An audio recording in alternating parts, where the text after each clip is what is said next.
Assalamualaikum warahmatullahi wabarakatuh. Baiklah Bapak Ibu, kali ini kita akan mengadakan tryout khusus untuk soal SJT bagi pelamar khusus yaitu P2 dan P3. P3K tahun 2023. Dan soal-soal yang ini adalah khusus soal SJT sudah bagian ke-59. Sebelum kita masuk ke soal, jadi di sini saya akan membacakan soal tanpa disertai dengan jawabannya. Bapak Ibu bisa menyediakan kertas, lalu alat tulis, silakan isi jawabannya. Jadi di sini kita akan bahas 6 buah soal. Nah, terakhir itu ada kunci jawaban untuk mencocokkan jawaban Bapak Ibu dengan kuncinya. Lalu nanti dihitung berapa skor Bapak Ibu. Soal yang pertama. Anda adalah seorang guru matematika di sebuah SMP. Suatu hari, Anda mendapat tugas dari Kepsek untuk membuat soal ulangan harian kelas 8. Anda diminta untuk membuat soal yang sesuai dengan kurikulum dan SKL atau standar kompetensi lulusan. Namun Anda merasa kesulitan karena materi yang harus diujikan cukup sulit dan kompleks. Anda khawatir jika membuat soal yang terlalu sulit, siswa akan mendapat nilai rendah. Sebaliknya, jika soal yang dibuat terlalu mudah, siswa akan bosan dan merasa tidak tertantang.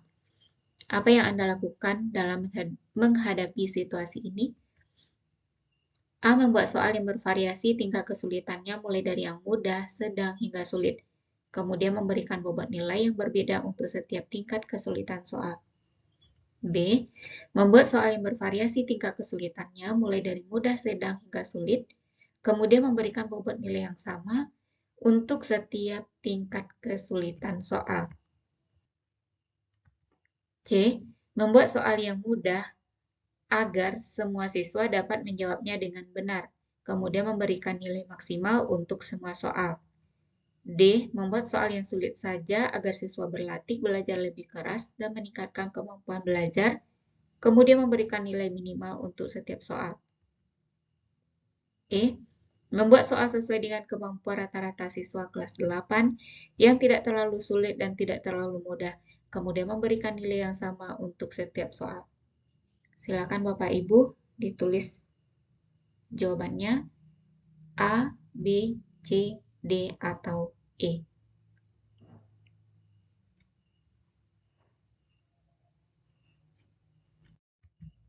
Soal kedua. Anda adalah seorang guru yang akan membuat soal penilaian akhir semester, namun Anda memiliki keterbatasan waktu, sumber daya, dan referensi. Apa yang Anda lakukan? A. Mencari soal di internet lalu menyalinnya dan menyelesaikan soal tersebut dengan materi yang telah Anda ajarkan. B. Meminta bantuan guru lain yang satu rumpun di sekolah Anda untuk membuat soal tersebut. C. Menggunakan poin penilaian akhir semester tahun lalu. Menggunakan soal penilaian akhir semester tahun lalu. D. Membuat soal sendiri dengan menggunakan contoh dari internet dengan memperhatikan kriteria penyusunan soal yang baik. E. Membuat soal sendiri dengan menggunakan kreativitas dan inovasi sendiri dengan memperhatikan kriteria penyusunan soal yang baik. Silakan dijawab Bapak Ibu. A, B, C, D, atau E. Jika Bapak Ibu membutuhkan waktu tambahan lain, sedangkan soal sudah lanjut, silakan di pause dulu atau di screenshot. Soal ketiga. Anda adalah seorang guru di daerah terpencil. Anda menyadari bahwa beberapa materi kurikulum tidak sesuai dengan realitas dan kehidupan sehari-hari siswa. Bagaimana Anda seharusnya menyesuaikan pendekatan mengajar agar materi lebih relevan bagi siswa tanpa menyimpang dari kurikulum yang ditetapkan? A. Mengabaikan kurikulum dan hanya mengajarkan materi yang Anda anggap relevan dengan kehidupan siswa. B. Melakukan kegiatan ekstrakurikuler tambahan di luar jam pelajaran untuk mendekatkan materi dengan realitas siswa. C. Menyampaikan feedback kepada pihak sekolah atau dinas pendidikan terkait ketidaksesuaian kurikulum.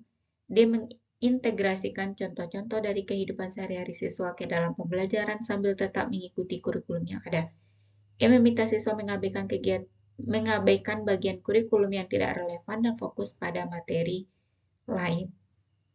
Silakan Bapak Ibu dijawab A, B, C, D, atau E. Soal keempat. Sebagai seorang guru, Anda menyadari bahwa metode pengajaran yang Anda terapkan tampaknya tidak efektif untuk beberapa siswa. Hal ini terlihat dari rendahnya tingkat partisipasi dan nilai hasil belajar. Anda ingin melakukan perubahan untuk meningkatkan efektivitas pembelajaran. Langkah apa yang paling tepat Anda ambil? A. Mengadakan pertemuan dengan rekan guru dan spesialis pendidikan untuk membahas strategi dan metode belajar alternatif yang mungkin lebih efektif, kemudian diterapkan saat mengajar. B. Melanjutkan metode pengajaran yang sama dengan asumsi bahwa siswa akan menyesuaikan diri pada akhirnya. C. Secara pribadi meminta masukan dari siswa dengan survei tentang apa yang mereka rasakan tentang kelas dan metode pengajaran.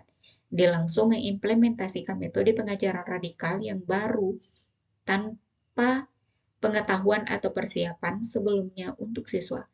E. Mengubah pendekatan pengajaran secara drastis dan terus menerapkan metode baru sampai berhasil. Silakan ditulis jawabannya Bapak Ibu. Soal kelima. Anda sebagai guru merasa bahwa kurikulum yang sedang dijalankan sekolah tidak sepenuhnya memenuhi kebutuhan siswa Anda, terutama untuk beberapa siswa dengan kebutuhan khusus. Bagaimana Anda sebaiknya bereaksi untuk memastikan siswa Anda mendapatkan pendidikan yang sesuai dengan kebutuhan mereka tanpa mengganggu kerjasama dengan tim pengajar dan administrasi sekolah? A. Mengabaikan kurikulum dan sepenuhnya membuat rencana pembelajaran sendiri tanpa berkoordinasi dengan rekan-rekan guru. B. Membicarakan perasaan dan temuan Anda dengan rekan-rekan guru untuk mendapatkan perspektif tambahan sebelum mengambil langkah lebih lanjut. C. Mengajukan proposal perubahan kurikulum yang mendetail dan berdasarkan bukti untuk beberapa siswa berkebutuhan khusus. D. Mengeluh di medsos tentang ketidakcocokan kurikulum dengan harapan mendapat dukungan dari orang tua siswa di komunitas. E. Mengadakan kelas tambahan di luar jam sekolah untuk mengajarkan materi untuk beberapa siswa berkebutuhan khusus. Nah, mana jawaban Bapak Ibu? Soal ke-6. Saat pembelajaran, Anda memberikan pertanyaan untuk dijawab siswa. Salah seorang siswa memberikan jawaban yang sangat jauh berbeda dengan jawaban siswa lainnya, sehingga siswa lain menyoraki siswa tersebut. Tindakan Anda adalah A. Meminta siswa untuk menjawab dan berdiskusi tentang jawaban yang tepat.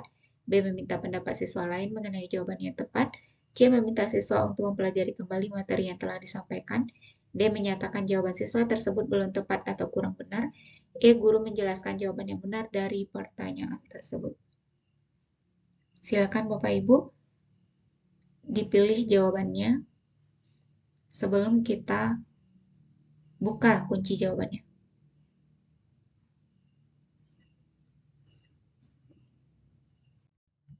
Dan ini dia kunci jawabannya Bapak Ibu. Untuk nomor 1 itu adalah A, nomor 2 E, 3D, 4A, 5B, dan 6E. Silakan dihitung jumlah betulnya Bapak Ibu. Dan tuliskan di kolom komentar.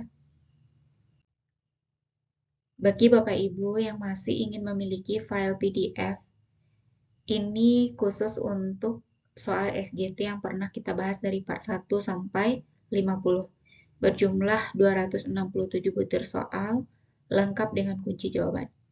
Itu hanya dengan 20.000 saja. Bagi yang berminat, silakan hubungi nomor WA yang tertera. Demikian saja Bapak Ibu. Semoga tryout ini bisa membantu Bapak Ibu untuk lebih mahir lagi berlatih soal SJT.